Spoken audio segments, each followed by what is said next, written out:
और दोस्तों आज हम बात करने वाले हैं हाडी रानी सहल कंवर के बारे में जिन्होंने अपना सिर काट करके दे दिया था मेवाड़ की रक्षा के लिए। तो दोस्तों आज हम बात करते हैं इस के बारे में। सबसे पहले तो बूंदी इतिहास में हाडी रानी का नाम सहल कंवर था। कवि राजा श्यामल द्वारा रचित वीर विनोद में हाडी रानी का नाम कोहरा बाई का लेखक और अलग अलग जो लेखक है उन्होंने अलग अलग नाम बताया है। हाडी रानी सहल कंवर का जन्म हाड़ा चौहान राजवंश में हुआ था। वे बूंदी नरेश राव राजा शत्रुसल हाड़ा के पुत्र भूपति सिंह की पौत्री व संग्राम सिंह की पुत्री थी। भूपति सिंह राव राजा भाव सिंह के भ्राता थे जिनका स्मारक चार बाग में स्थित है क्योंकि जो बूंदी नरेश से उनकी छत्रियां चार बाग में स्थित है। इतिहास में उल्लेख मिलता है कि हाडी रानी के पिता संग्राम सिंह खटखट के जागीरदार थे। बाल्यकाल में ही वह बूंदी में बीता उनका और हाडी रानी को बचपन में गुरा नामक रोग था। रोग के निदान के लिए शेरनी बाघिन के दूध की आवश्यकता थी, अतः बूंदी नरेश के आदेश पर शेरनी को पकड़ कर लाया गया और बूंदी के एक चौराहे पर बांधा गया। उस स्थान को आज भी नाहर का चौहट्टा के नाम से जाना जाता है। शेरनी का दूध पीने के कारण हाडी रानी शेरनी की बात ही निडर वीरांगना बनी। वे शेरनी के शावकों के साथ खेला करती थी। अब जानते हैं इनके इतिहास के बारे में। हाडी रानी का विवाह मेवाड़ के टिकाने के सलूम्बर के राव रतन सिंह चुंडावत के संपन्न हुआ।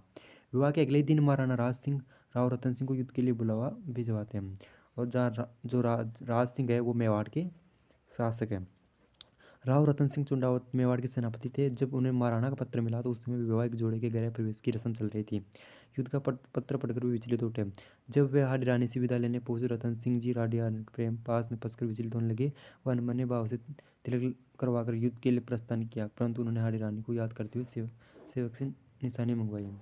रानी को लगा कि कहीं उनके कारण पतिदेव अपने कर्तव्य से विचलित न हो जाए और हाडी रानी ने सेविका को निशानी के रूप में अपना शीश काट कर दे दिया।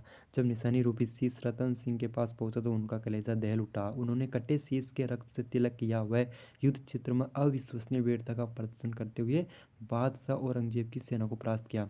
युद्ध का क्या कारण था कि वो भी हम जान लेते हैं।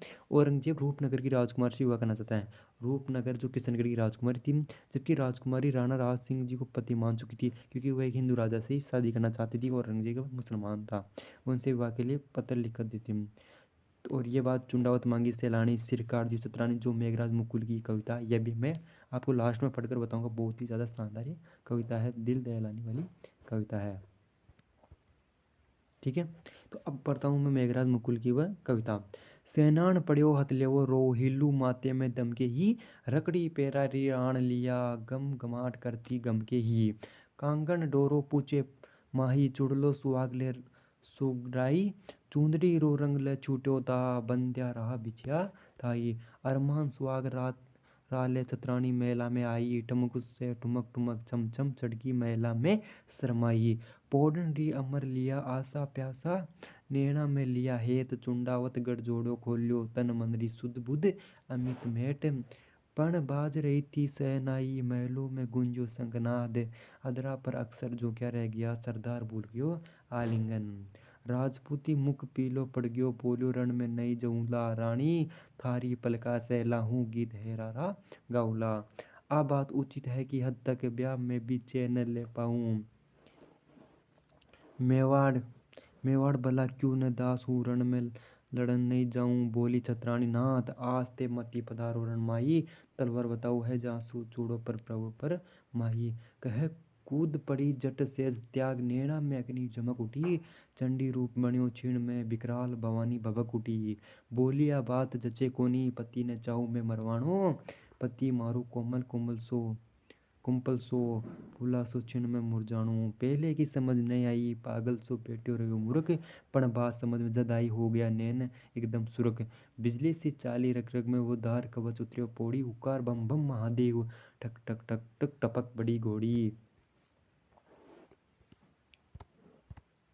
पहल्या रानी ने हरक हुयो पण फिर जान सी निकल गई काल जो मुंह कानी आयो डब डब आकड़िया पत्र गई उन्मस सी बाजी महलों में फिर भी जड़ों का टिका नैन बारे दरवाजा चुंडावत उचारे हो तो वीर बैन आक्या सु आक मिली छीण में सरदार वीरता बरसाई सेवक ने बेजरावले में अंतिम सेनानी मंगवाई सेवक पहुंचो अंतपुर में रानी सु मांगी सेनानी रानी सहमी फिर गरज उठी बोले कह दे मरगी रानी फिर कहू ठहर ले सेनानी कहे झपट खड़क खींचो पारी सिर काट्यो हाथ में उछल पड़ो सिवक ले भाग्यो सेनानी सरदार उछल्यो घोड़ी पर बोल्यो ल्या ल्या ल्या सेनानी फिर देखो कट शीस हंसतो बोल्यो रानी रानी मेरी रानी तू भली सेनानी दी है रानी है धन्य धन्य तू चतरानी हूँ भूल चुक्यो हो रणपत ने तू बोल्यो पाट दीन्यो रानी कहे एड़ लगाई घोड़ी रे रण बीच भयंकर हुयो नाद के हारी करी गर्जन भारी हारी गण रे ऊपर पड़ी गाज फिर कट्यो शीस गल में धार्यो बैणी रो लाट भाट बल में उन्मत्त बन्यो फिर कर धार अस्पत फौज ने खूब दली सरदार विजय पाई रण में सारी जगत बोली जय हो रण देवी हाडी रानी देव महाभारत की जय हो ये थी मेघराज मुकुल की सतरानी कहानी। कैसा लगा वीडियो अच्छा लगा तो वीडियो को लाइक शेयर जरूर कीजिए दोस्तों। ऐसे ही राजस्थानी कहानी के बारे में जानकारी के लिए आप हमारे चैनल को सब्सक्राइब कर लीजिए। तब तक के लिए जय हिंद जय भारत। मिलते हैं नेक्स्ट वीडियो में।